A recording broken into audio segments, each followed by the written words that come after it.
you can advertise your business on Night Dreams Talk Radio, and you will be heard worldwide. Why not contact us at nightdreamstalkradio@gmail.com. You're listening to my friend Gary Anderson on Night Dreams Talk Radio, the best in paranormal radio.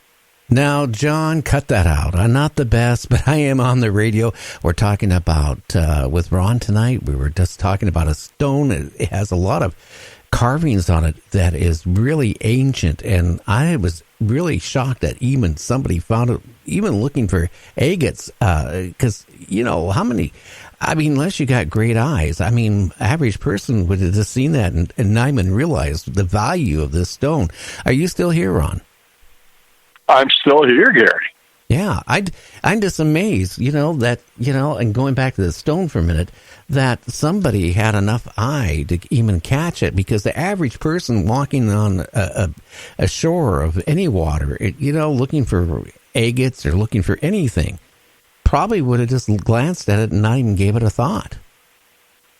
Well, even more oddly than that, he picked it up because it was the right size and shape to be an agate. And the fact that it didn't just get scooped up, washed off, and thrown into the polisher, and all these engravings being polished away.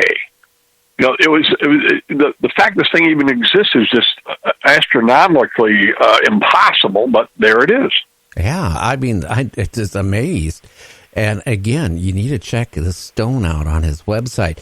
Now, going into all the things, our show is, paranormal conspiracy. What ghostly things in your area exist when you're on the back roads? Well, there's a lot of them, and let's be sure to go back and tie this stone to the copper culture, because there's a lot of evidence that people came from Europe to Lake Superior to mine the pure copper that exists here. It's the only place that exists in the world. From 2400 BC to 1000 BC to fuel the Bronze Age in Europe. But paranormal, I'll give you a couple of paranormal. Well, where I'm sitting right now is in Nema, Michigan, where this stone is kept, and this inn has been haunted for 150 years. Oh, wow. What type of things happen there? Go ahead. Oh, go ahead. Ron, what type of creepy, scary things happen in that inn? Well, and I places all over the state because people always want to know. And I'm like a black hole for haunting. Nothing ever happens around me. But in this particular inn, there was a teacher here now who apparently had a salacious relationship with a married man back in the lumber days, and they would meet in various rooms in this inn, which was a hotel in those days, to have their get-togethers. And it constantly happens that people will be sleeping in one of the rooms, and the door will start to rattle like someone's trying to get in. And people have also said that they've been in a room, they'll hear voices in the next room talking dirty. And there's no one in the next room. Interesting. And this has been going on for 100 years. Apparently this couple is still having this affair, even though they both left the physical realm 100 years ago. So maybe you hear of in the paranormal, like it's a replay. So maybe something is going on there where that is being replayed and replayed. They say that. And then where this stone was up on the Keweenaw Peninsula, and there's a cemetery there called the Cliff Cemetery that is only has a little sign that points to it, and you have to go down a woodland path to get to it. It's long been abandoned. It's a ghost town that's long gone, and families still go there to tend to the graves of people who've been gone for almost 200 years. And there are constant reports of encounters with people in that cemetery, and they'll come out and there's no one else there. There's no car, and it's a very remote place. You have to drive to it. You would never be able to just walk there. So that's another, and this was very close to where the McIntosh stone was found. You know, I always hate those type of cemeteries. There's a place up by, let's say, Black Diamond, Washington. It's probably about like 9 miles away from it. It's an old coal town that they tore out the rails around 1907 or something like that, and the town died. But it was a major mine there.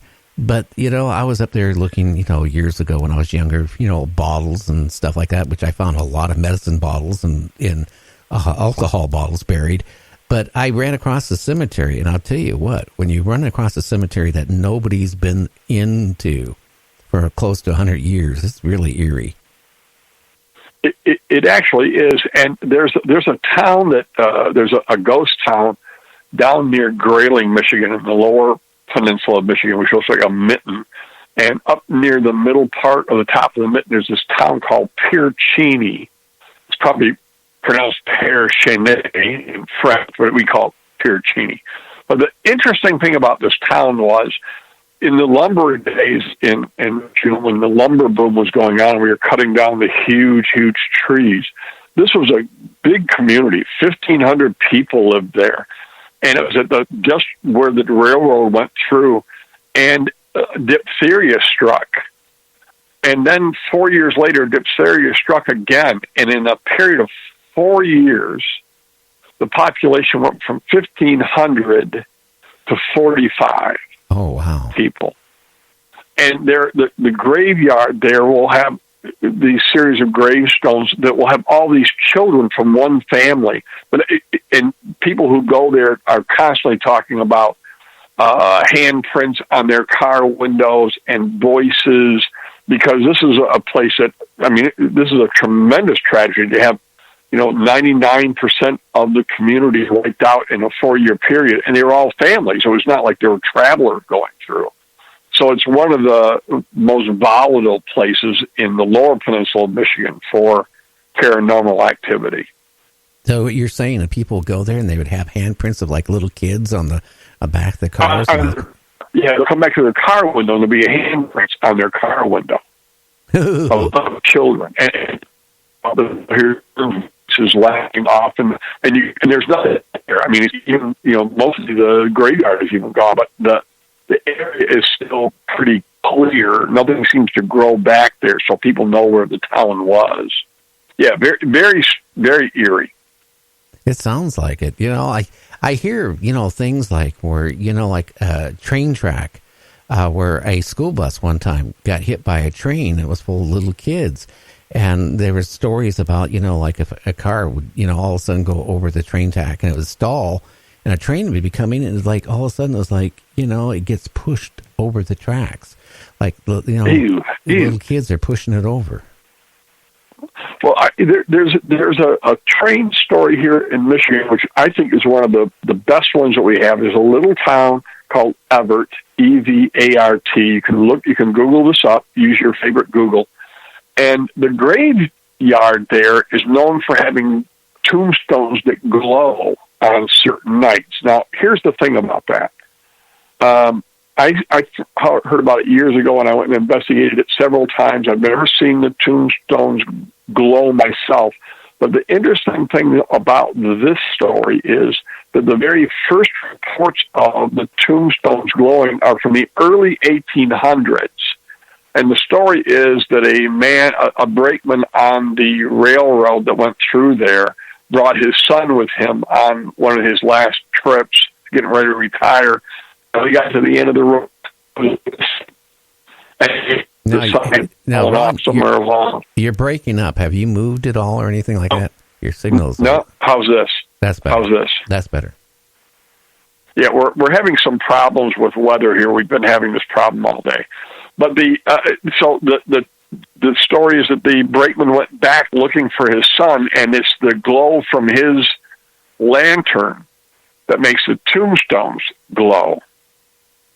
But the interesting thing is that this was reported in the early 1800s, way before there were cars, way before there were lights that were put up on barns. The glowing tombstones have been reported since way before there were any other source of light other than a lantern.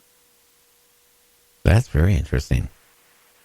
And it's one of the most interesting ones I've found, because usually I go looking to see what was in the newspapers at the time, and a lot of times you won't find anything before there were cars, but the ever-glowing tombstones have been reported since way before the Civil War. So I'll give you an idea. When's the last reporting that you know of? I'm going to say 1980, 85, somewhere in there was the last one. I haven't followed it because I don't follow a lot of the paranormal, simply because the spirits just seem to not come around me, so I don't go looking for them. Yeah. I go and I'll sit. I mean, I'm sitting in a place that everybody has had a paranormal experience, and I've been staying in this building for 10 years and have never had anything happen. So I think I'm just one of those people who's blind to it. There's people that it seems no matter what, they're either contacted by spirits, or they see Bigfoot or all kinds of things, and on a regular basis. I don't know. It's just, I guess maybe it depends on what star you were born under. Now, is there a lot of reports of Bigfoot in the Michigan, out in the woods or anything like that? A few. I've talked to a few people who have claimed to see Bigfoot, but the Bigfoot searchers have been here and have not found any. Now, I shouldn't even speak to this, but there is a guy near here who claims to have a picture of a Bigfoot. I have not seen the picture yet because I've not been approved to go and see it yet. But there's the Upper Peninsula of Michigan is 1/3 of the state, and yet only 3% of the population lives here. So there's vast areas of wilderness here. And people have said that they've seen Bigfoot, but I haven't seen any evidence of it yet myself. Well, how about I'm very disappointed too. I'd like to see one. I'd like to see one. You don't want to see one, trust me. But no. Oh, have you seen one? Oh yeah, we talked about it on my show last night and several times. I'm sorry, I missed the show. Yeah, what you can do is go on our website and listen to last night's show, and I will do that. I don't want to see any